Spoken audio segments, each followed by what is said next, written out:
Thank you for choosing Axxess On Demand. Axxess believes in continuing education, and we create content to empower you to learn and grow anytime, anywhere. Let's get started. Good afternoon, and thank you for joining Axxess and our panel of industry experts for a strategic analysis and provider guidance on the implications of CMS's calendar year 2024 Home Health Final Rule. Today's conversation will be recorded for your convenience and for you to share and discuss with your staff. You will receive an email in a few days with the recording link, along with a link to Axxess's Final Rule resource webpage. We won't have the opportunity to answer your individual questions during our live broadcast. However, feel free to use the questions feature, and one of our panelists will respond to you by email next week. So we've planned today's conversation to provide you with 4 takeaways. First, an easy to understand interpretation of the final rule language. Secondly, the impact of the rule on you, home health and hospice providers, and your patients. Thirdly, actionable clinical and operational strategies that your home health organization can implement today to minimize any negative financial impact on your business after January 1st, 2024. And finally, an overview of the current multi-pronged federal advocacy strategy and what's currently in development for advocacy come 2024. My name is Deb Hoyt. I'm Senior Vice President of Public Policy at Axxess, and it's my pleasure to welcome you to today's live event and introduce our panelists. First, I'd like to welcome Andrew Woods. Andrew provides legal counsel, is a federal home health lobbyist, and is chairman of the Washington, D.C.-based Liberty Partners Group. Andrew is a longtime friend and ally of the home-based care sector, and we're delighted to have him on our team here at Axxess as our legal and policy advisor. Next, I'd like to welcome Bob Marquette. Bob's a health law attorney at the Indianapolis-based firm of Hall, Render, Killian, Heath, and Lyman, with more than 20 years managing operational, compliance, legal, and regulatory issues facing home care providers. And finally, my friend and colleague, Arlene Maxim. Arlene is Senior Vice President of Clinical Services at Axxess, and she's a national home health and hospice expert, longtime consultant, speaker, and author of the book, The Survey Trainer. So welcome to each of you. So hi, Bob. Let's begin with you first. CMS released the calendar year 2024 Home Health Final Payment System Rate Update and proposed rule on November 1st. While the headlines read that CMS provided an estimated aggregate increase of a positive 0.8%, and that would be adding $140 million to 2024 Medicare home health payments, that doesn't really tell the entire story and doesn't speak to the additional PDGM cuts that CMS has planned later in 2024. So Bob, tell us first a little bit about yourself and your work at Hall Render and your experience in the home health space. Then please walk us through the maths so that we can understand this in basic language so that our attendees can assess what it means to them, their agency, their clients, and the direction of the entire home health industry. Sure. Thank you for the introduction. Very briefly, I'm, as you said, an attorney. I've, through a series of events, ended up with a practice where for 20 years I've had the pleasure of working exclusively with home health and hospice providers in private duty around the country, doing we have regulatory, Medicare, Medicaid licensure, et cetera. So I've been in the industry for a long time, dealing with fun stuff like CMS and their annual rulemaking process. So here, when you talk about the math, I actually like math. My undergrad, I did physics and whatnot, but the math here is there's several math problems we have, if you will.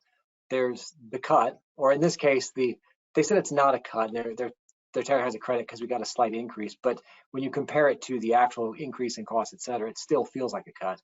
There's the methodology, the data they're relying upon, and then how all that feeds into what they very clearly indicated are cuts that are coming down the road because of the requirement under PDGM to have budget neutrality. So the simplest math is they proposed a 5.65% adjustment, which in the final rule they said, well, now that we look at it, it would have to be a 5.79% adjustment because the numbers always go up. But they decided based, I think, in part upon the advocacy efforts of the industry to cut that in half. They recognize that a 5.79% cut would be difficult for the industry to bear. And so as they did last year, they cut that back to the 2.89% adjustment. So as you noted, that means there will be a slight increase in home health Medicare spending next year, they project $140 million. So that's, I suppose, the good news. But as you delve into the decision-making process, which in the comments and responses you get, it's a little concerning for what's coming down the pipeline, because they clearly, as we talked about back in June, don't have an accurate understanding of the financial reality of the home health industry. They rely very much on their data, and then they don't understand that their data may be flawed. So they received 343 comments about their proposed cut, which, to be honest, I was a little surprised by. I thought the number would be higher given the concern everyone I talked to in the industry had. And those comments all hit on a lot of the same points. There was a lot of discussion that this cut would lead to a loss of access in home health to patients, that there'd be fewer agencies to serve them. There was questions about agencies being able to survive the cut, the fact that it's harder and harder to find staff. So even if the agencies didn't close, they can't adequately staff patients and things of that nature. CMS acknowledged those, but it was telling that their first response to all of this was to say, in essence, we understand that when we talk about a rate cut, everyone gets upset and concerned because you don't like rate cuts. It was a very, as I read, I thought this is extremely dismissive of them, the comments that they're getting, and because the concerns were really focused on the patient access. It wasn't a lot of, hey, my business is going to go broke. It was, these patients need care.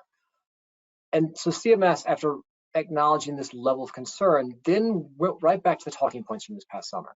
And they said, look, we've looked at the data, we've looked at cost report data, we've looked at the MedPAC reports, et cetera. And we believe on our data that, in fact, they said, we've looked at our data.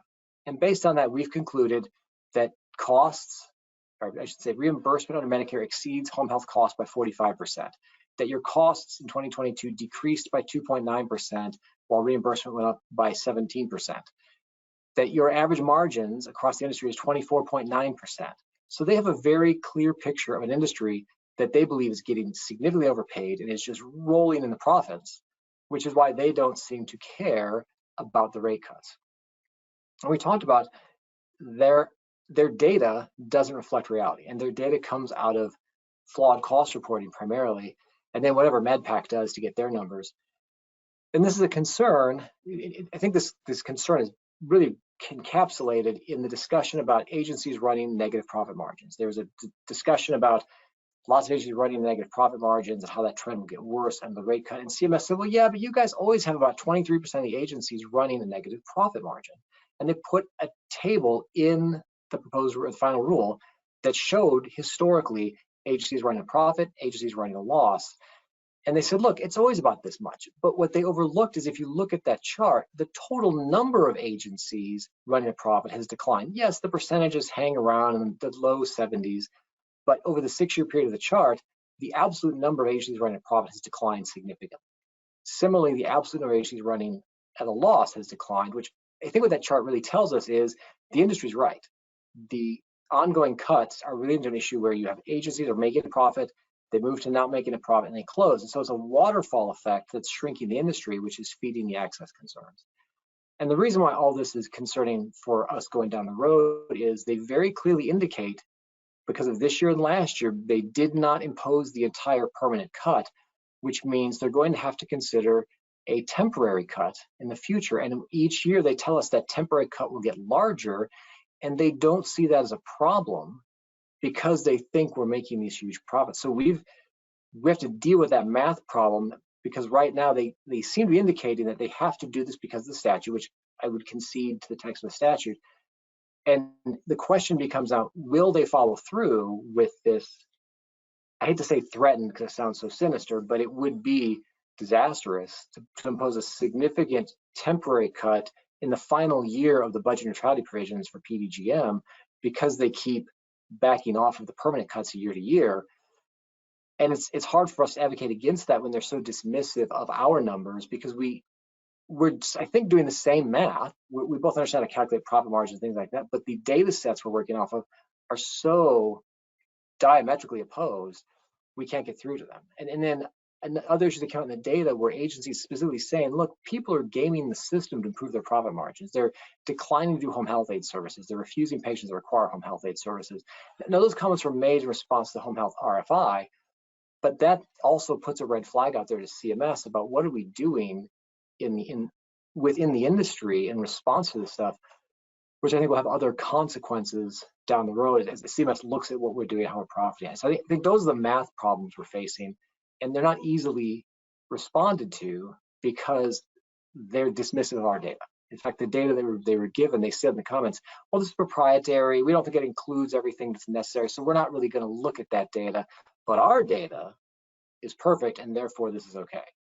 So that's where we're at. CMS does not move off of their view of us as making a large profit, and that's the huge hurdle we face, and primarily Andrew faces as we go forward to try to deal with CMS's planned future cuts. Thank you, Bob. I mean, it's a real challenge, and specifically when you talk about the disconnect between the two databases and the perspectives from both our industry and CMS, we're going to really have to come to terms with this. And I think Andrew and Arlene are going to add some really good context to it. But thank you for laying the groundwork for our big challenge and the big issue here. So now this sounds so daunting. I want to move on to Arlene. You know, Arlene, we know your work with home health agencies across the country for the past 30 years has focused on assisting agencies with clinical compliance, improving agency star ratings, leveraging technologies to drive operational efficiencies, and of course, maximize revenue under PDGM and now under home health value-based purchasing. So as home health and hospice providers face this financial challenge and the regulatory challenge outlined in the final rule, and we'll get more into the regulatory pieces, what areas stand out to you specifically as maybe immediate opportunities for providers to prepare for now? And what recommendations do you have for both the home health and the hospice providers as there were implications for both provider sets in this final rule? So Arlene, I'll turn it over to you.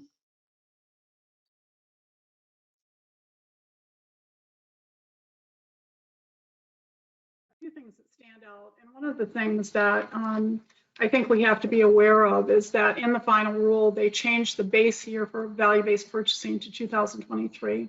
And that is going to present a challenge to some agencies who have worked really hard in 2023 to improve their outcomes for from 2022 to 2023.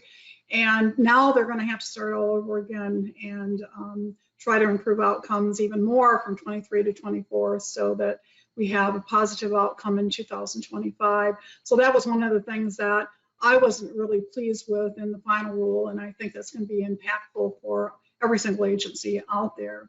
A few other things is that we have to be prepared to pivot. All is not lost. I never believe that anything's lost. I've been through, as you said, I've been in this business for a very long time, and I've been through every single thing they've thrown at us. So the thing in pivoting is that we have to do more with less, and we have to figure out how to do that. I'm very proud to be a registered nurse, and I know registered nurses do that every single time. They have critical thinking skills. They know how to pivot on a dime, and we can do this. And most of these agencies are either managed or owned by registered nurses, and I believe that we have the ability to use some strategic methods in coming up with a plan to make our agency successful. CMS has given us a lot of reporting that we can use to look at and find out where we have some falling down with our outcomes, and we can actually work on coming up with a plan to improve that.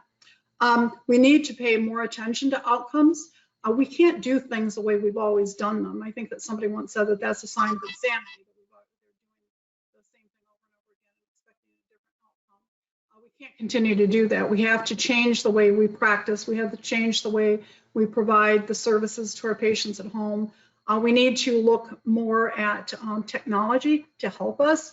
We have to think about value-based purchasing as a report card on all of us. We have to think of it as a report card not only as on our agency, but also of the individual clinicians that are caring for our patients in the homes. And there's going to be a lot of information that comes out of the data from value-based purchasing information that is going to allow CMS in the future to look at us and see if we are doing what we say we're going to do. As Bob said, the data that they're looking at, off cost reports, that's another issue that I think the agencies really need to be considering. We have to make sure that we are presenting responsible data. And with that, I mean the OASIS information. We have to continuously train our staff on OASIS. I know that Axxess does a tremendous job with their training and certification program and offers all of this training to staff. And there's no excuse for us not having the adequate training for the staff so that we can see the outcomes that's necessary to provide the very best care for our patients. The last thing I just wanted to mention was I think we really need to be prepared for some increased scrutiny. Certainly hospice. Hospice was included. There was a little bit of hospice information included in the final rule. I won't get into all the detail about that except for the fact that hospice will be undergoing more audits, I believe. They're going to be looking at them much more closely. They even mentioned in a couple of places about immediate jeopardy findings that we're going to see more intense audits and perhaps even fines are related to immediate jeopardy. The one more thing that I wanted to add, Deb, is the home health aid.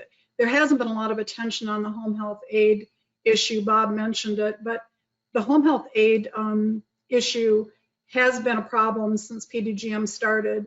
And with the agencies that I've worked with and the records that I do QA on records for some agencies, and many of the records I look at, I can see a tremendous decrease in the number of home health aides and therapy since PDGM started. That's a problem, first of all, with therapy. Since that's gone down, CMS is saying, well, did you ever need as much therapy as you were doing? We're probably, I would guess at some of the records I've looked at, there's probably a 50% decrease in the number of therapy visits being done out there. If that's true, then perhaps the therapy visits that we've been providing all these years, ever since PPS started, has not necessarily been needed. The home health aid issue, again, there was a time when we were being paid fee for service that we provided a lot of aid services, sometimes 7 days a week, sometimes twice a day. Now, it's often that I see agencies providing no aid services. I just had a conversation with an agency today that asked me a question about, well, what if we don't have an aid and we can't provide the services that the doctor ordered? And my response to that is, well, if you don't have the aid, then you need to transfer that patient to another agency who does have the aid services. If we have agreed with the Medicare program that we're going to provide certain services, then we need to provide every single one of those services. So the aid issue is not going to go away. Again, I do believe that we have some room to make some changes in the way we do some of the things. And I believe that we need to do aid visits more often, just simply because we can train the home health aides to do more within their scope of practice to help, like the registered nurses. We have a tremendous shortage of staff right now, specifically nurses. The other thing that enters into the aid issue is that the minimum wage, particularly in California, it's going up to $20 an hour soon. Then in the next year, I believe it's going up to $25 an hour minimum wage. It's very difficult to compete with those businesses that are allowing folks to have jobs and make that kind of money when home health aid services, that's hard work. And we need to be able to figure out a way that we can attract more aides, that we can train. Again, that training certification program that Axxess has available is excellent for something like that. But we need to, again, do more for less, and we need to figure out how we're going to do that.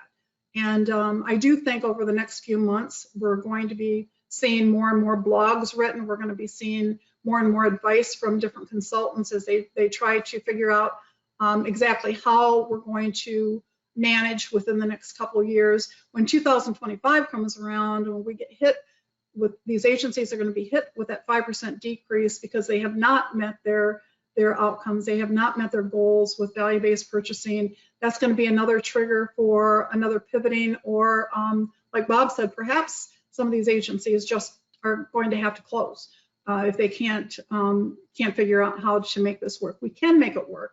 We've had other obstacles in our path in the past, so I truly believe we can. I do believe that that all healthcare is needed in the home. We don't need the institutions to provide most of the healthcare that we see now. I think that in another 5 years, probably 60 to 70% of all healthcare is going to be in the home, and we as an industry just have to be ready to do that. And again, I think we have some really, really smart people in this industry, and we're going to be able to work through this. Thank you, Arlene. And, I appreciate the encouraging words. I think that, this is a resilient industry, and we have continuously been fighting and slogging through these continuous rate cuts year after year. The scrutiny piece on the hospice side is going to be a big one. And I know that our hospice providers are ramping up and ready for that too. So thank you for that background as well from the clinical and operational side. So I want to pivot a little bit, and let's go to Andrew Woods. Andrew, you've been at the center of the National Association for Home Care and Hospice and the Partnership for Quality Home Health Care's strategic advocacy work for many years, and you were specifically central to the congressional advocacy this past summer after the release of the proposed rule. So some news outlets reported that the robust industry advocacy that was delivered over the past 4 to 6 months resulted in a real industry win. We had an overall 0.8% payment increase. Wow, doesn't that look very positive for us? However, the national trade associations and the providers came out very quickly and strongly in disagreement of this being a favorable rule. So can you walk us through where the advocacy strategy did work and what still needs to be achieved now, the end of 2023, and what's planned for 2024 in terms of engaging Congress, CMS, and other policymakers to improve the outcomes for our sector? I mean, this is critical right now, and I think that your expertise has been so helpful, and we're really hoping that we can kind of re-engage all of the people on this webinar, all the people within the industry to kind of help come together around the advocacy strategy that you might be suggesting and laying out to us now. So Andrew, we'd love to hear from you. Thanks, Deb, and thanks for your kind comments. You're always very kind in your words. After my mother, I think you say the nicest things about me, but I always appreciate that. Yes, the sector did receive a 0.8% increase in 2024, just like in 2023 overall with the market basket update, we received about 0.2% or so increase. But Bob's exactly right. These cuts are continuing to build. There's a game that's going on with CMS where they're really hiding the cut behind this inflation adjuster. For those who aren't familiar with it on the call, the market basket update is kind of like a cost of living adjustment if you get Social Security or some other government benefit.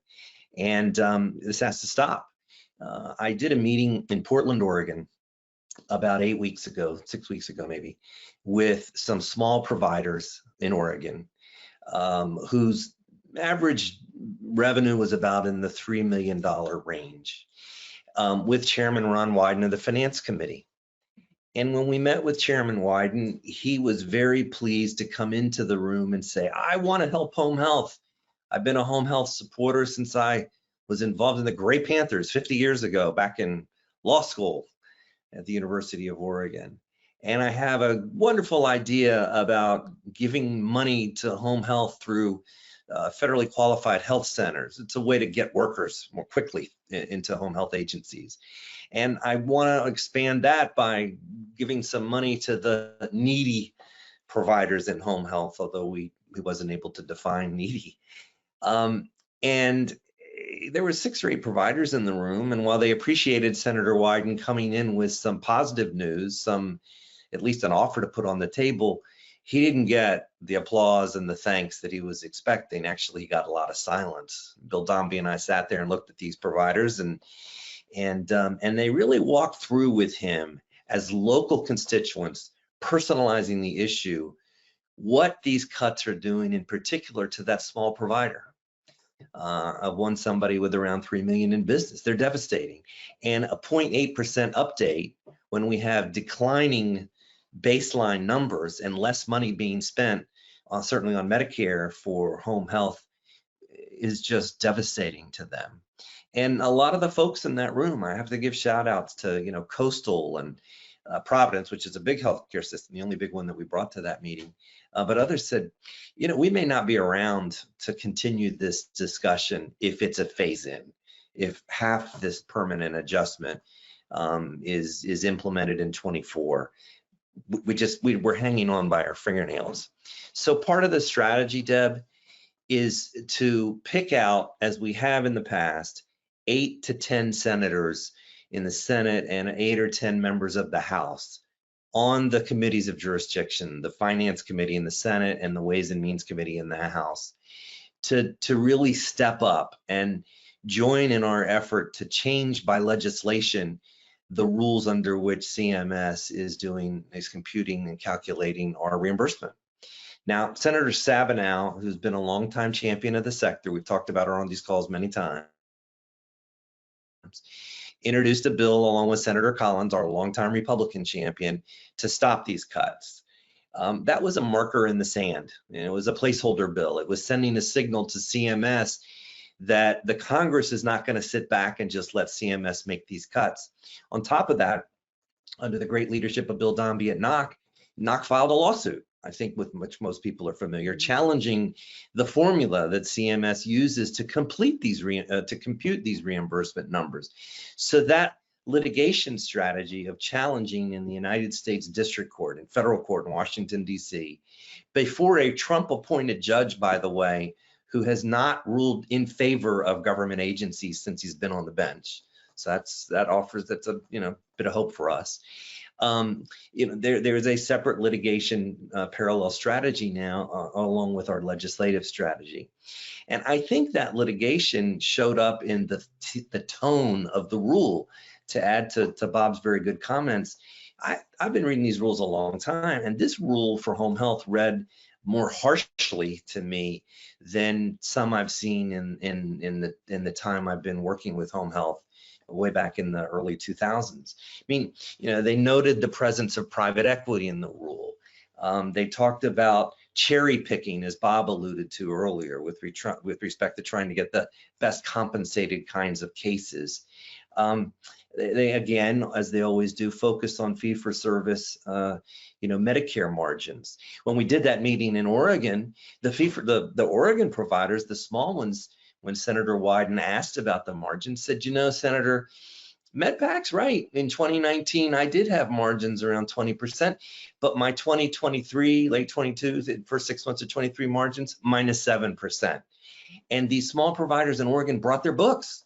Brought, like old accounting sheets to show Wyden they're telling the truth, almost as if they were under oath and subject to perjury charges in court. So there's a there's a reality of desperation on the part of the small providers that we need Ron Wyden and Mike Crapo, the ranking member of the Finance Committee, Republican from Idaho, to feel. And we're working really hard to establish that. Now, just yesterday, we had a big Senate Finance Committee markup, where in this time in DC where, there's so much infighting, the Republicans had some, let's just say, internal squabbles for a few weeks while they tried to get themselves a new speaker after voting 15 times at the beginning of the year on Kevin McCarthy. Now, this new guy from Louisiana, Congressman, now Speaker Johnson, they have not, there's been very little legislating going on in the House. So a lot of our work has had to be in the Senate. At this Senate yesterday, Senator Stabenow introduced this committee markup yesterday called an offer and withdraw. You offer an amendment, but it's not going to go into the package, but you get a commitment from every other member the committee to work on this issue. So Senator Stabenow's amendment would have paused these cuts for 2024. Now, that didn't make the bill, but it put Ron Wyden and Mike Crapo on notice that they need to work on this particular issue.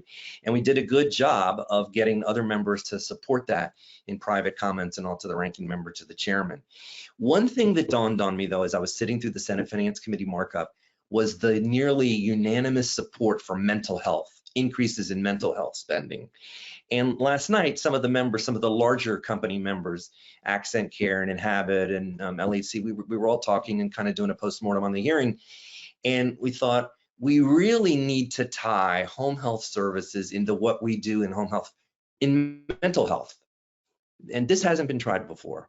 So anybody who's listening to this, I would encourage you to reach me at awoods@libertypartnersgroup.com or through Deb. We need information on how much your companies are doing in the area of mental health. That train's left the station.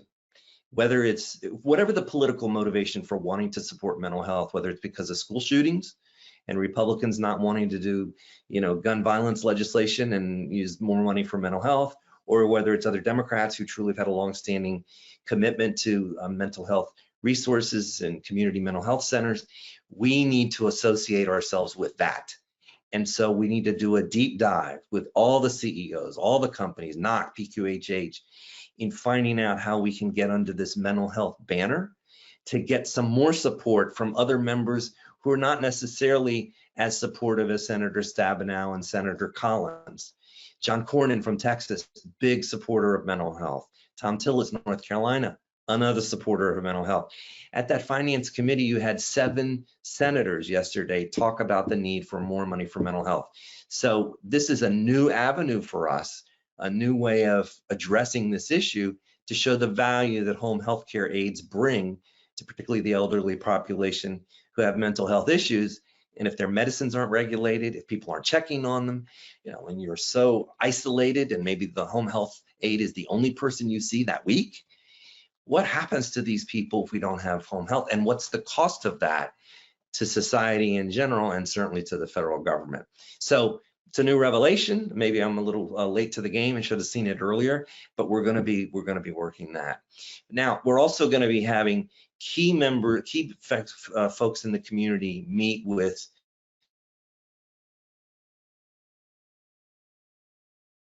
political people. So what I mean by next, the most politically powerful by that, ironically, it's Friday.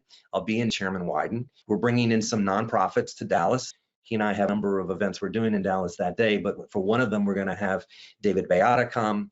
We're going to have Dan Savitt be there as well, and Christopher Wren. We want Wyden to understand the impact of these cuts on the nonprofit community, just like he's learned what the impact is on the small providers in Oregon. Then there'll be another meeting after that in Washington, where we really want the women leaders of home health. So folks like, Barb at Inhabit, and now Laura at Accent Care, 2 great CEOs, coming to Washington to meet with Wyden and Crapo, along with some other home health aides, to really drill down on what's happening to some of these public companies or companies with private equity, which are just hanging on and not doing well, notwithstanding acquisitions by managed care of LHC and Attendees. And finally, there's one more different tactic this year. We get tired of hearing, I won't name the members of Congress, but saying we don't want to do anything that would benefit the big guys. And they never define big guys, but the big players in home care. They see the acquisitions of LHC and Attendees. They think everybody's just making boatloads of money. But it dawned on me when I was talking to Senator Elizabeth Warren, who, as you all may know, hates private equity, and she's no fan of managed care. I said, Senator, in some instances, private equity is the only thing standing between domination of home health by managed care. If you didn't have some private equity firms supporting some of these companies, they'd be selling at even more of a fire sale price. And the other point, when they were worried about a fix, a stabilization in the predictability and reliability and stability of reimbursement rates, we impressed upon Senator Warren and Senator Wyden, look, don't look at it that way, that you're helping the big guys. you're really helping these smaller providers by stabilizing their rates to give them a lifeline of accessing new credit, of being able to continue to exist, and you're driving the price up of the acquisition price for these big guys that you worry about, who would have to pay more for those companies than if there's no fix, there's continued instability, and they continue, the managed care players and the rest, not to pick on managed care, but just observing the market, they'd pay less at fire sale prices because of the drop in value of these companies, given the rate instability. So there are new arguments we're weaving in to expand the coalition of champions: mental health, observations about the market, looking specifically at what instability and unpredictability of reimbursement means for the smaller providers, and looking at what's happened with the acquisitions of some of these bigger companies and what does that mean for smaller providers in the future of home health. So it's this is a daunting challenge, but we're all very, the whole lobby team under Bill Dombey's leadership, Joanne Cunningham's leadership, are all fighting as hard as we can. And last thing I would say, you know, you may have seen the news today that Senator Manchin of West Virginia is retiring. Who knows what's going to happen in the elections in next November, but it's very likely the Senate flips. Also very likely the House flips back to the Democrats because of many reasons, including all the antics of the some of these Republicans changing their leaders like a revolving door. And so we need to get a fix while we have these strong Democratic Senate champions and a Democratic administration where a House is less active because of the internal dynamics of the Republicans. Who knows what that chessboard will look like in 2025 when there's a whole new Congress and potentially a new administration. So the time to get this fixed is this coming year.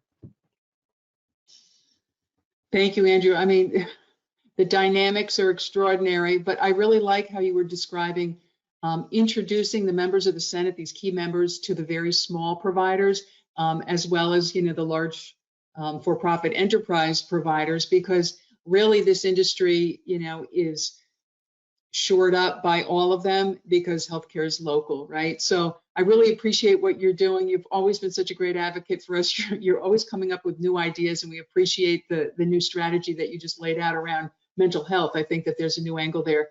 And I guess our message to our viewers here today is at some point in time, you'll be hearing from our national associations on how you can get engaged in grassroots and reaching out to your own members of the U.S. House and Senate to push forward whatever new bill language is coming through, whatever opportunities you may have in your own service area in terms of maybe bringing legislators on a home health visit to help them understand better how these impacts, you know, are directly upon patients in your community. So thank you, Andrew. I appreciate it greatly. So let's go back to Bob a little bit. Bob, Andrew mentioned, you know, this deeply flawed methodology that kind of inappropriately results in these devastating Medicare home health cuts year after year. So compounding this crisis, CMS's own data shows that recent annual updates to Medicare's payment rates for 2021 and 2022 have significantly underestimated inflation and labor costs by more than 5%. That's, you know, to the demise of our providers. So as home care has saved the Medicare Trust Fund over $1.38 billion over the past 6 years, how do we as a sector turn CMS's policymaking around to adequately reimburse Medicare home health providers? I think Andrew just outlined the effort to try to do that. The problem is getting through to CMS. And I like the way Andrew described it, the tone of this year's rule and CMS's comments, I think summarizes the attitude that we're up against. I talked already about the data they're relying upon, but their attitude seems to be, you know, we know what's right and you're not gonna give us otherwise.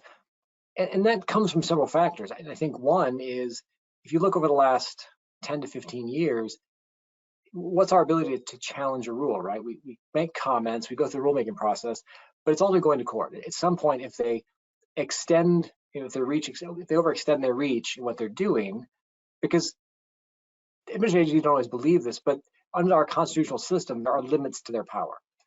The problem is the courts have been very reluctant to rein them in. Now, the DC Circuit has been better about that, and the judge in the Knott case is perhaps even more willing to that, because the courts are starting to look at this and say these administrative agencies might be going too far, because these folks, the folks doing policy making at CMS, they're not elected, they're not even appointed. Some of these are folks who've been there for years, and they have their kind of views of the system, and they were very dismissive of our comments and information. So I think part of this is going to be litigation and Congress stepping in to say, okay, CMS, you've pushed this too far. You need to sit back and listen to the industry before it's too late. Because as you look at their comments, their level of dismissiveness, the word I used to do it by hand. Now with PDFs, I mark it up with the note function.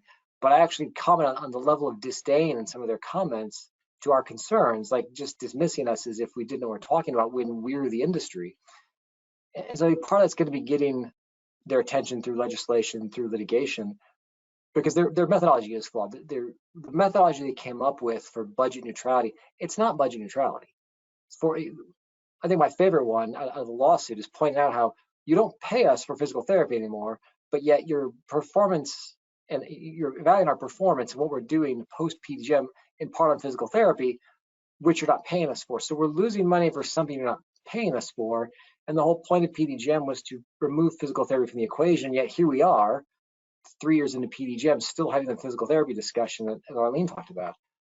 So I think there's that flaw needs to be fixed. But the only way to get them to back off that methodology, I think, is going to be for court to tell them, CMS, your methodology has no connection with the statute or with the payment model. This isn't budget neutrality. This is, in essence, I've joked for years, CMS goes to ABT and Associates and says, look, here's the cuts we want to impose. Can you make it look like we're doing something else?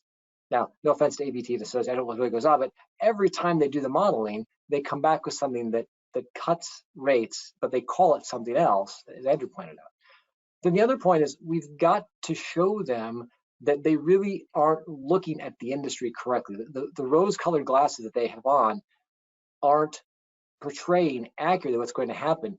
Because I do think when it all collapses, so let's say this continues, eventually, they think we're the boy who cried wolf. Eventually the cuts will cause a significant reduction in home care access. And I'm seeing it in places. I'm seeing places where HCs are closing, they can't deal with the cuts. And when they go to close and discharge their patients, there's no one to take the patients. I had a state survey agency say, oh, that's crazy. There's plenty of HCs to take the patients. They didn't believe me until a patient called the state survey agency and said, I have called every provider that serves my county. Nobody will admit me because nobody has the capacity. And that's going to become more and more real. And what we've got to do is show CMS that reality now before they wake up, because to do that, part is obviously cost reporting. This is all fed through cost reports. But then two, we've got to develop other data. The anecdotal stories and showing them that'll work with Congress folks, et cetera. But CMS, they've got their data. Well, the data tells us this. So we've got to be able to show them, no, it's not. The access is a problem. The industry's shrinking, and show them how the cost. That's the most obvious one. Like I deal with the Department of Labor, and the DOL is constantly talking about how home health workers are the most vulnerable, et cetera, and they're just not being paid very well by these home health agencies. And I've had this conversation with DOL investigators. If you would like to join me and go across the street to talk to your friends at CMS about giving us more money, we would be thrilled to pay more. But given what we get paid, I only have so much money. We are fixed income operators. So DOL recognizes that we can't pay these folks. So we've got to make that picture in much more vivid detail to them to say, look, we're heading towards a cliff. And if you guys don't hit the brakes, by the time you realize what's happened, it's too late. And to do that, we've got to have very detailed cost data on our employment costs and the rise in employment costs. Because another thing, well, it's the labor shortage. Well, yes, the labor shortage factors into it because there's fewer providers chasing the same staff. It's killing us in nursing, trying to compete with hospital systems for nurses. I know a lot of agencies, they can't find them because we can't offer enough, despite this alleged 24% profit margin rate. So getting that data in a way, in a format that is thorough and complete enough that CMS can't dismiss it as, well, that's proprietary, it doesn't cover everything, is going to be hugely important to be able to paint that picture. And then I think the other thing we've got to make them credit, they pay lip service to this. They need us. They need home care to make all of this work. All of their ACO and hospital-based, value-based, all that stuff. If you get rid of home health, that's all out the window. All your value effort on the hospital side goes away, because we're the ones that keep your patients out of the hospital. We're the ones that take care of the chronically ill. We're the ones that reduce ER utilization. Just on those numbers, they know this. This is other data I think we would point them to. If you lose home health or scale it back significantly because you're not paying enough, the amount you pay more on hospital fees and hospital stays goes up much more than you're paying us. I've joked for years, Medicare has a problem that they're running out of money, and you could eliminate the home health spend completely, and that doesn't solve your problem, CMS, but it creates a bigger problem because of all the money you're going to spend on facility care that you could get more cheaply at home. And they've got tons of data on that they're aware of, but yet when it comes to cutting our rates, they seem to dismiss the fact that when we go away, which we won't, to Arlene's point, we always find a way to survive, which I think it might be another problem we have, because CMS like, well, you guys have been saying you're going to go broke for years, and yet somehow you soldier on. But we're getting to the point where it's harder to find those cuts. It's hard to do more with less. And so CMS needs to understand, here's the financial reality. We're not kidding. That cliff is out there. And if in 2 years you impose a temporary, $4 or $5 billion cut to get to the end of budget neutrality, that's going to wreck agencies. And when they go away, then you got the double whammy of now the hospitals and other facilities are depending on us to keep their patients out of the hospital, out of the ER. We'll go away. So those costs go up. So you might end up actually spending more than you would have spent if you'd just given us the rate increase we wanted to try to keep up with our labor costs, our operating costs, because our operating costs cannot be declining at 3% a year with the way inflation and the labor market's going. And so we have to make that case. And this is part of the industry has to become more sophisticated.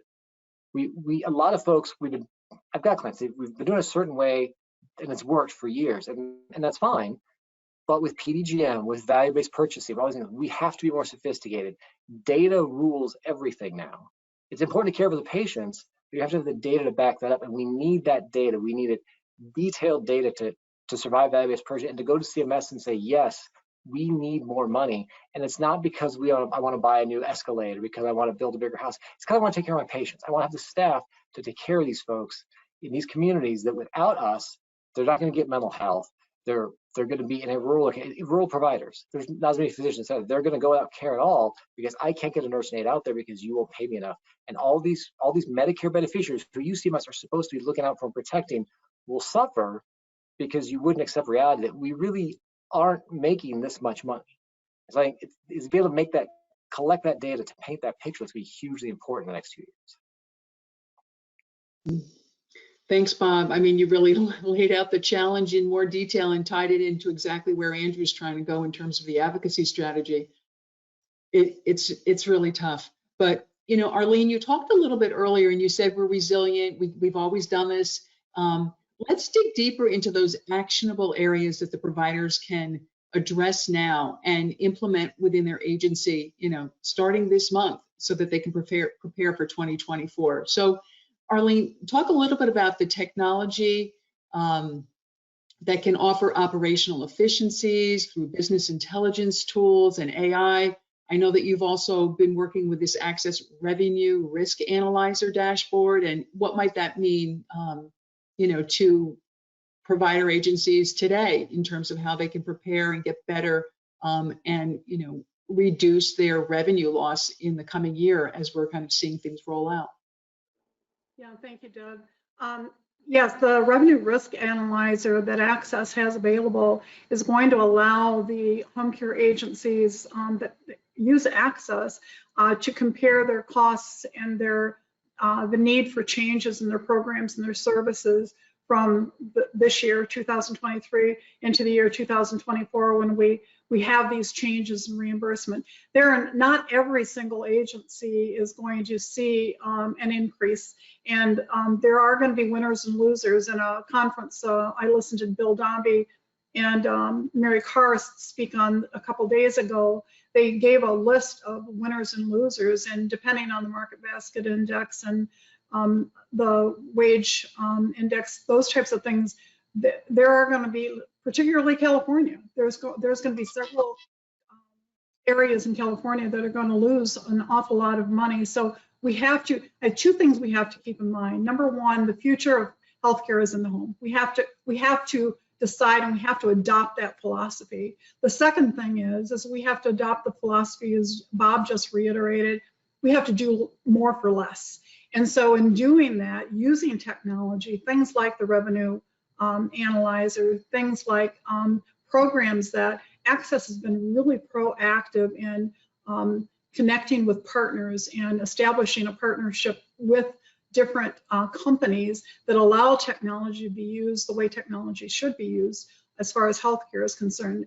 I'll give you a couple examples. There's a company called IntelliWound that provides technology where you can decrease your wound care visits tremendously by using a piece of technology like that. They can bill everything under Part B.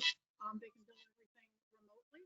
I mean, they can care for the patient remotely, and so the nurse would only have to be going into the home a couple times a month, perhaps, maybe only once a week. There's another piece of technology that Axxess has a partnership with. It's called Pulsario. With Pulsario, physicians can predict congestive heart failure 6 days in advance of it being actually exacerbated.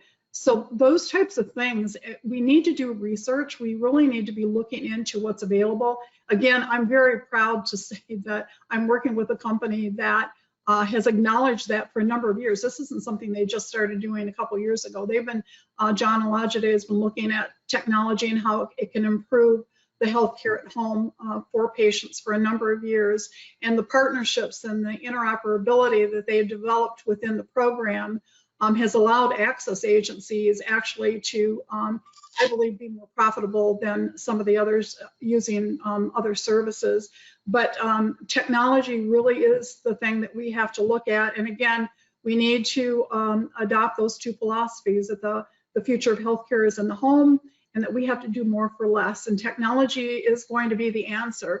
And looking for a partner that's going to help you with that is going to be invaluable to every agency, whether you're small or you're a large operation. We don't have the staff that we used to have. I have relationships with home care agencies. They're turning down 50 referrals a week because they just don't have the staff. And as Bob mentioned, there are agencies that, there are patients that are not receiving the care because there isn't anyone to take care of them, especially in the rural areas. Where I was in an agency a few months ago in a rural area, and they just can't find staff in certain areas. There just isn't anyone to provide the staff to take care of these folks. So it's going to be a challenge, and technology and remote care monitoring, those types of things can be some answers for us in the short term and even in the long term. And we just have to get used to how we utilize the different technologies that are out there.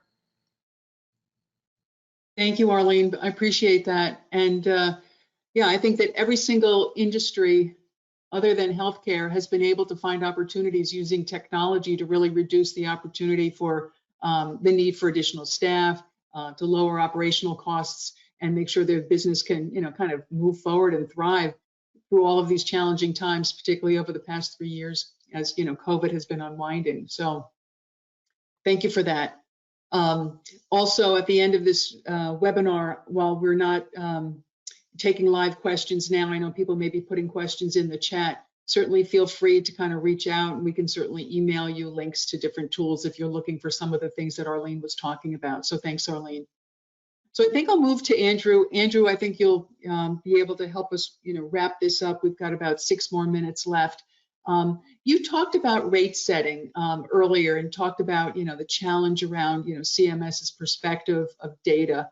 And I know that, you've shared with me, and I know with the industry, the need for CMS to take a look at the reimbursement from a more holistic perspective, a comprehensive way.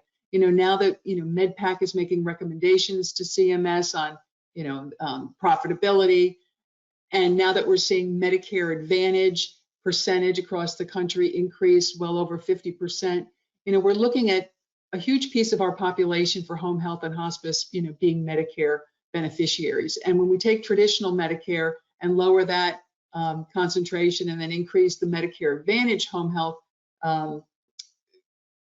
clients and patients, we're looking at the mix being very challenging in terms of, the revenue that's coming into agencies. So you were talking a little bit about, taking a look at how traditional Medicare state Medicaid and Medicare Advantage reimbursement needs to be looked at in a little bit more of a comprehensive way, because when you just take the data and the numbers that Bob had mentioned earlier, it just doesn't compute for CMS in terms of how the agencies on the ground are actually challenged with, revenue and reimbursement from those three different payers. So tell us a little bit about, what you think about that and maybe how that's going to be playing into some of the conversations you're having with members of Congress in the upcoming months or so.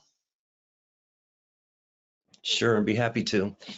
So in most of the sectors that I've had the pleasure of representing over 35 years in Washington, there's private insurance involved. So let's take a look about dialysis for a second. In dialysis, out of 100 patients, you need to have 12 privately insured patients to offset the loss of the 88 Medicare patients out of that 100, okay?